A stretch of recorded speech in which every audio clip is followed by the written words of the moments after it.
Tout de suite, le journal en détail. Le Premier ministre, Dr Moustapha Madbouli, a affirmé l'attachement de l'État à achever les projets de logement mis en œuvre au profit des habitants des zones dites dangereuses dans la ville de Salem. Le chef du gouvernement a donné ses directives afin de faire part chaque semaine de l'évolution du projet et présenter les unités achevées afin qu'elles soient prêtes dans les délais et afin de gérer à temps tout obstacle dans leur mise en œuvre. Ces instructions ont été données au cours de sa tournée d'inspection d'un certain nombre d'unités de logements bâties sur le terrain du ministère de la Production militaire à la ville El Salem, sur la route désertique de Belbès et qui s'étend sur une superficie de 230 feddans.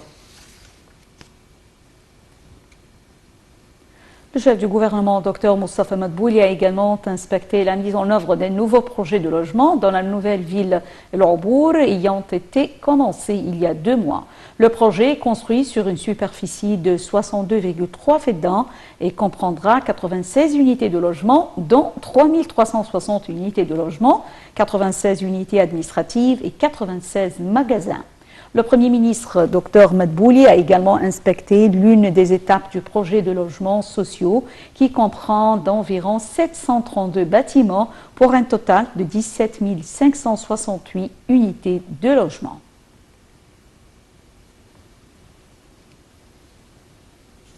Allez, un point Covid. Le ministère égyptien de la Santé a annoncé hier 1001 nouvelles personnes testées positives à la Covid-19 et 56 décès. Le ministère a toutefois déclaré que 754 personnes rétablies du coronavirus avaient quitté les hôpitaux de confinement après avoir reçu les soins médicaux nécessaires, portant le nombre total des cas guéris de Covid-19 à 117 529 cas. Selon le communiqué, le ministère continue d'appliquer les mesures de protection et de prévention nécessaires pour enrayer la propagation du nouveau coronavirus dans les divers gouvernorats de la République.